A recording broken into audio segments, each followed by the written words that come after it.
de la mañana con 32 minutos en la primera emisión de XCBA Noticias. Ya le adelantábamos sobre esta entrevista. Está aquí en Estudios y Oficinas Salvador Fernández Nieto, periodista, columnista, y que bueno, hoy en esta sección Lunes de Análisis nos viene a compartir precisamente su opinión sobre temas tan importantes. Y precisamente tiene que ver con el huachicol. Muy buenos días, Salvador, bienvenido a XCBA. Selene, y buenos días a tu amplio auditorio de la BEA.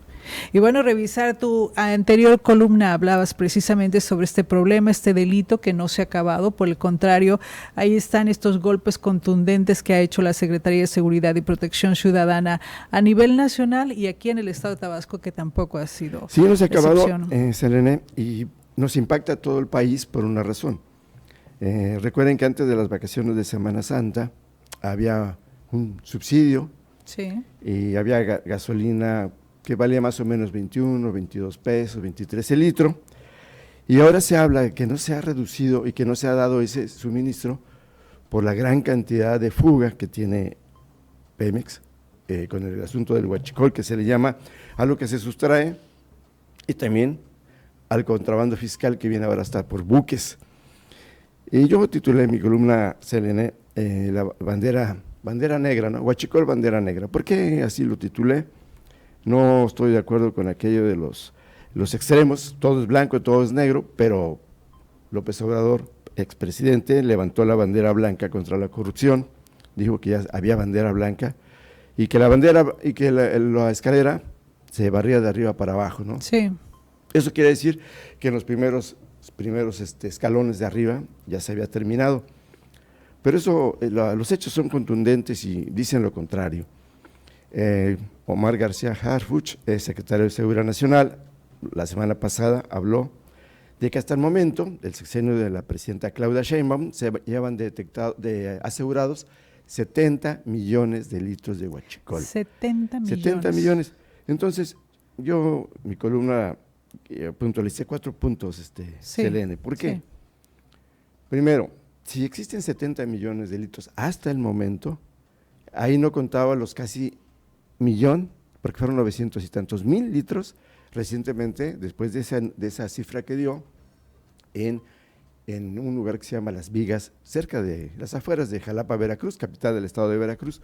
Entonces eso quiere decir que más los que se acumulen. ¿Cuáles son estos 4 puntos? Lo que yo digo es, número 1, no hubo bandera blanca, porque con el 15% nada más, no puede haber 70 millones decomisados en un año, si acaso, de lo que va la administración, ¿no?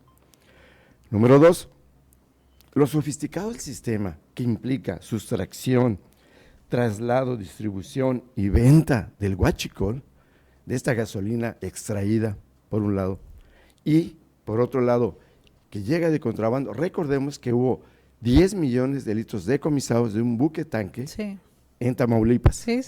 Y casi 200 carrotanques a la vista, ¿no? Y lo último fue especie de tren, ¿no? No, sí. Y ahí hubo 15 millones de litros en Coahuila. 2 puntos, uno de ellos Ramos Arizpe. O ahí en ferrotanques, ¿no? Fíjate nada más. Es una cosa impresionante y yo aquí paso al siguiente punto. Bueno, primero, este segundo punto, ¿qué implica? Que esto no se armó, lo sofisticado de esta red no se armó en lo que va del sexenio. En el mejor de los casos, la responsabilidad del sexenio pasado, si no se originó, por lo menos se mantuvo esta red de sexenios anteriores. Tercer punto, las autoridades implicadas son de todos los niveles. Sí. A ver, ¿cómo es posible que haya un buquetanque que no pague impuestos? Esto es evasión fiscal. Por lo tanto, ahí hay autoridades de la Secretaría de Hacienda. Y cuando tú vas recorriendo y ves todos esos camiones que están ahí parados en fila india, 200, casi 289, no recuerdo más o menos cuántos eran, eso implica que van recorriendo carreteras. Eso implica que autoridades estatales y municipales miran para otro lado, ¿no? Y un cuarto punto, Selene, se decomisan 3 millones aquí en Cárdenas, en la orilla de la carretera. Como Alcalco, Centro, sí, Cárdenas, hay varios. 15 millones 10 millones en el buquetanque, 15 millones en Coahuila. La refinería clandestina de Veracruz. Y llegan las autoridades y no hay nadie. Sí. No hay un solo detenido importante. Fantasmas los que operaron todo eso, ¿no? Sí. Entonces, para bailar se necesitan dos, Selene. Los maleantes de cuello negro afuera y los maleantes de cuello blanco adentro. No hay detenidos. ¿Qué pasa? Me atrevo a decir Puente de Plata, ahí muere, ya párenle. De cualquier manera, creo que el gobierno federal nos debe una explicación al respecto, ¿no? Sobre los detenidos, ¿no? Salvador, ¿qué mensaje se está dando? Ahora sí se está trabajando en el combate al huachicol, anteriormente no se hacía. ¿Cómo se puede interpretar estas acciones o estos aseguramientos millonarios y escandalosos que ha hecho la Secretaría de Seguridad? Decir que no se hacía sería mentir, y entonces es ubicarnos en la bandera blanca de Obrador, la bandera blanca y la bandera negra que, pues por ironía lo coloqué como cabeza de la columna.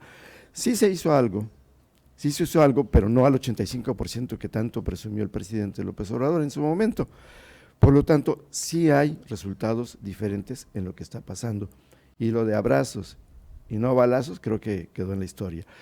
Está en las estadísticas que se aseguraban, se desmantelaban como 30 y tantos laboratorios al mes donde se preparaban, se cocinaba la droga, y ahora hablamos de 150, punto número 1. ¿Recuerdas unos decomisos de huachicol como ahora? Creo que no. No. Entonces, están los datos, sí se está avanzando y pues esperemos que siga así el asunto, porque antes de los 70 millones, ahí comentábamos, en Las Vigas, a las afueras de la capital del estado de Veracruz, en Jalapa, después de que dio esa cifra de 70 millones, el secretario García Harfuch decomisaron casi 1 millón de litros, ¿no? Entonces, esto sigue, entonces creo que sí se está avanzando en algo. Y que bueno, al final de cuentas, pues socava obviamente las finanzas de la empresa productiva. Leíamos y compartíamos una nota hace unos días que al menos entre 57 millones de pesos diarios pierde Petróleos Mexicanos por el robo de combustible, por el huachicol. Desde luego, y eso afecta pues el subsidio que nos daban, y ahora estamos pagando a casi 24 pesos. Curiosamente, 23.99 si te das cuenta. ¿Por qué? Porque se comprometieron no pasar del 24, pero de todos modos sí nos daña.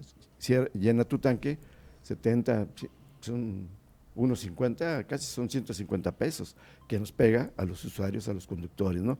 Y yo te remataría con esto, Selene. Se levanta la bandera blanca contra la corrupción, pero eso no fue totalmente cierto. La corrupción existe porque existe la impunidad. La impunidad es la abuela, la corrupción es producto de la impunidad, es la mamá, y luego de ahí viene la hija, la nieta, que es la inseguridad. Es una cadena, ¿no? Es una cadena. Es un círculo. De hecho, hay una declaración de León Trawitz, es un general que estaba a cargo de la seguridad de Petróleos Mexicanos en el gobierno de Enrique Peña Nieto, y él menciona en declaraciones que tuvo acercamientos tanto con la secretaria de Energía en ese entonces, Rocío Nale, y el director de Petróleos Mexicanos, Octavio Romero Oropesa, donde les entregó información sensible y estratégica que al final de cuentas terminaron maximizando el problema del huachicol. ¿Con qué objetivo? Pues posiblemente para anunciar pues una estrategia de seguridad que al final de cuentas no se realizó. En los hechos no se han dado los resultados. El extremo que dejó el gobierno de Peña Nieto fue que había un ducto en la refinería de Azcapotzalco, el 18 de marzo, en la Ciudad de México. Sí. De ahí salía un ducto directamente a llenar las pipas, ¿no? La ordeña, todo lo que… La pipa, pero imagínate, de la propia refinería, ¿no? Sí. Hay un asunto, persiste la ordeña en los ductos, pero se necesita estar con alguien adentro por una razón, lo explicaban desde el sexenio pasado.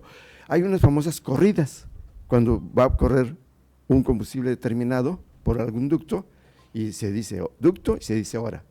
Y es justamente en esos lugares apartados de esos ductos, en donde ya saben los guachicoleros que tienen que ordeñar, viene el picar, ¿no? Sí. Entonces, tiene que haber gente de dentro. Eso es lo que tiene que detectar la presidenta y bueno, poner ya un alto, porque eso impacta, como bien dices, en las finanzas de una paraestatal, sí paraestatal, porque antes era empresa productiva y no producía gran cosa. Está quebrada la empresa, sí. Tiene una quiebra técnica.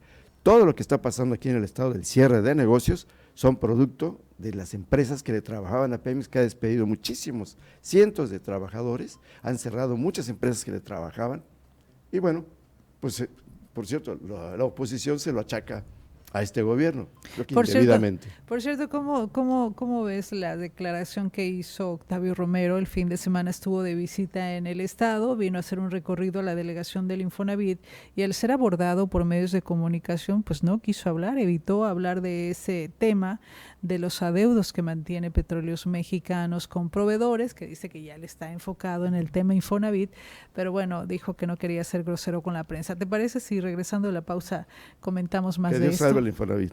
Así es. 7 de la mañana con 43 minutos, continuamos con el periodista Salvador Fernández Nieto. Regresamos después de la pausa con esta sección de Lunes de Análisis. 7 de la mañana con 47 minutos, usted escucha XCBA Noticias, primera emisión en la sección Lunes de Análisis, el día de hoy con el periodista Salvador Fernández Nieto, que bueno, nos viene a hablar de estos temas tan importantes como es el robo de combustible, pero le preguntaba antes de la pausa sobre esta declaración que hizo Octavio Romero Oropeza, exdirector de de Petróleos Mexicanos y ahora pues director general del Infonavit, que él no se metía en esos asuntos, que mejor le preguntaran de Infonavit. Ahí se quita la responsabilidad del asumir otro cargo, Octavio Romero. Se quiere quitar la responsabilidad, pero él le debe una explicación a todo el país, porque él fue director de Petróleos Mexicanos. Se sabía durante el sexenio del presidente López Obrador que tenía unos encontronazos durísimos con el secretario de Hacienda, y comenzó este sexenio, Rogelio Ramírez de la O. Y ahora los hechos le dan la razón al exsecretario de Hacienda. Un verdadero desorden para tener en quiebra técnica a la empresa Petróleos Mexicanos, que hay que decirlo, ya no es el motor de la economía del país, ya se despetrolizó el país. Antes era una dependencia total de Petróleos Mexicanos para todo el país, ahora nuestra economía va por otro giro, pero lo que no se ha despetrolizado son los presupuestos ni nacional ni estatales. Eso todavía dependemos en gran medida de Petróleos Mexicanos y este señor la dejó en quiebra técnica. Hay empresas nacionales y estatales, tabasqueñas, a las que les debe 200 millones de pesos, y les han pagado, después de medio año les pagaron por ahí 20 millones, el 10% de su deuda. ¿Qué hicieron estas empresas?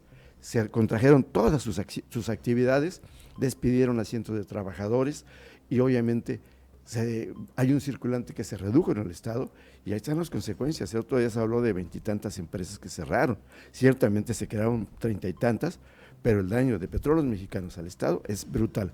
Y que él diga, que le hablen de otros asuntos, no. Él nos debe una explicación. Debe una explicación por qué le quedó a deber a tantos que le trabajaban para ellos, a tantas empresas contratistas, ¿no? Le debe una explicación. Y sobre el asunto del Infonavit, pues no tiene la mejor recomendación de lo que hizo con Petróleos Mexicanos. Pero ¿cómo se puede entender ahí, Salvador, si tienes un cargo donde no dejaste bien las cosas y por el contrario, en lugar de decir, bueno, te quedas en la banca, muchas gracias por participar, ya tuviste, ahora sí que tu oportunidad, pues te premian prácticamente con una delegación, una dirección del Infonavit que manejas también muchos recursos. ¿Cómo se puede interpretar? Decía el gobernador Manuel Andrade, el que bailó, que ya que se siente y no se sientan. Es el reparto de los grupos, el reparto del poder de los grupos políticos. No hay que olvidar que Octavio Romero es una gente muy cercana al presidente López Obrador, evidentemente tiene la protección de él y con base en ello pues le está dando esta responsabilidad. Yo no lo veo de otra manera y él debe de responder, definitivamente debe responder. Él era una gente idónea para Petróleos Mexicanos, él era un ingeniero agrónomo, se lo dijeron todo el tiempo al presidente López Obrador y él se decantó por una desafortunada frase, ¿no? 90% de lealtad, 10% de capacidad. Bueno, pero también cuando tú no sabes y cuando estás al frente de una dependencia y no sabes Te rodeas de realmente, gente capaz. pero también eso es corrupción, Salvador. Desde luego.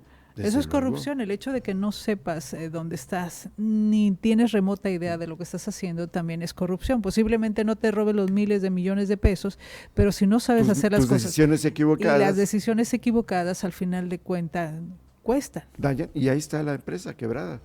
Se redujo de 1.000.000, ya andaban 1.700.000, 1.800.000 barriles diarios, y Utah anda en 1.300.000, casi medio millón de barriles diarios menos. Y curiosamente ahorita el petróleo pues se estaba yendo hacia arriba y el país está perdiendo brutalmente con esa empresa que está pues quebrada. ¿Qué le espera al Infonavit? Pues no es un constructor, no es una gente que tenga capacidad, experiencia, ni capacidad ni experiencia en el terreno de la construcción. Y mencionabas algo muy cierto, la corrupción.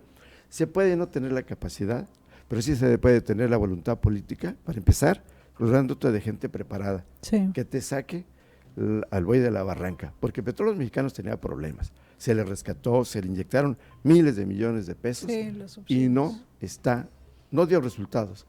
Me pregunto ahora, se han encontrado, por cierto, muchas corrupciones en el caso de Infonavit, ¿no?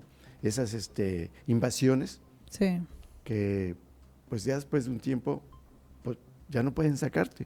que incluso hay como una especie de iniciativa y que se estaría planteando. Que para que ya tú le compres, ya le pagues lo que tú ya estás ocupando, ¿no? Pero estamos hablando de 1 millón de casas, ¿no? Sí. Que por cierto, en los colores de la oposición, ¿no? Lo que es negro para todo, para la oposición, dijo que eso era ya para bandera blanca, para que cualquiera pudiese invadir una propiedad. No es cierto, es concretamente y específicamente para el asunto del interés social del Infonavit, ¿no? Yo te pongo un ejemplo, las que se construyeron por las inundaciones, hay muchas que están abandonadas, entonces hay gente que pues ya ingresó y pues ya págala, ¿no? Así es. Y bueno, pues prácticamente ya para cerrar esta sección, Salvador, el día de hoy se tiene previsto este anuncio que haga, o más bien detalles en torno a la declaración que hizo el viernes pasado el titular de la 30 Zona Militar sobre la orden de captura o de aprehensión en contra de Hernán Bermúdez Requena. ¿No fue sorpresa para nadie? No, de hecho, lo que dijo, ¿no? Que estaba desde el 14 de febrero esta orden de aprehensión, un día antes, después de esta muestra de amor y amistad que le da el gobierno federal a Humberto Bermúdez Requena, pues él viaja, por lo que se ha dicho, por el mismo general de la 30 Zona Militar, se va de Mérida, sale hacia Panamá, y de Panamá se va a España, y ahora está en Brasil, allá es donde lo andan siguiendo. De buenas a primeras se diría, bueno, aquí hay autoridades involucradas, porque le permiten, si hay una orden de captura, de aprehensión, porque se va, porque le permiten la salida. Evidentemente llevaba documentos falsos, ¿no? Documentos falsos y pues vete a saber qué más, porque sí se sabía que andaba en Yucatán. Entonces, definitivamente hay mucha protección para este hombre, esperemos que lo capturen y que dé respuestas de lo que pasó y cuál fue su gestión aquí en Tabasco, porque yo estoy muy interesado en saber los detalles que dará el gobernador en unos minutos más, en su mañanera de la mañana está previsto. Y no fue la orden de aprehensión ahora, fue el Día del Amor y la Amistad el 14 de marzo, pero hoy se pueden dar muchos detalles interesantes porque es lunes y al que ahorcan el lunes, mal y comienza la semana, dice el dicho, ¿no? Voy a ir para allá. Lo que, bueno, escuchamos también a Pepín López Obrador decir el día de ayer en una declaración que está saliendo toda la pudrición y que posiblemente vayan a llegar hasta donde tope, como decía su hermano. ¿Será que...? Y donde tope sería hacia el que era gobernador entonces, ¿a qué se referirá? Porque hay que recordar que José Ramiro López Obrador dijo una frase que quedó también para la historia. En Tabasco no ha llegado la cuarta transformación, lo dijo en su momento, cuando estaba en campaña el actual gobernador. Y eso fue claro en el mensaje directamente a la acusación hacia el exgobernador Adán Augusto López Hernández, ¿no? Entonces sí, va a ser muy interesante los detalles que dé el gobernador hoy en la mañanera de este lunes. Y bueno, ya a nivel nacional muchos están ya poniendo pues una especie de calificativos o le están poniendo ya como que el sello ahí de que sería el Genaro García Luna de Adán Augusto López Hernández, ¿así sería? Es una nota que está publicada en el Universal y así como lo están calificando los analistas. Es un duro golpe para él, a un senador, porque obviamente... Al coordinador también. Al coordinador, entonces ya me imagino a sus adversarios, sus malquerientes, su adversaria de ¿cómo le llaman? De cajón, Lili Telles, lo que le va a pedir hasta la renuncia, porque no tiene autoridad moral para encabezar el Senado de la República, que no es poca cosa. Que no es poca cosa. Pues vamos a esperar lo que diga el día de hoy, bueno, aparte de otros anuncios que también se tienen previstos. Es muy importante, perdón. Así es. Que es el proyecto 2030. 2030, Villahermosa 2030, que también... No, perdón, 2530, perdón. 2530.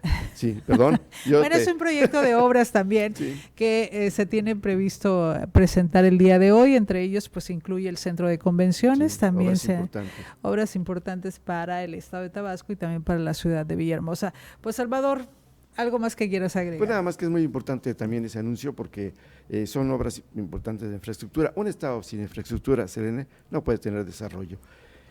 Decían algunos exgobernadores, Tabasco tiene vocación de servicios, qué cómodo.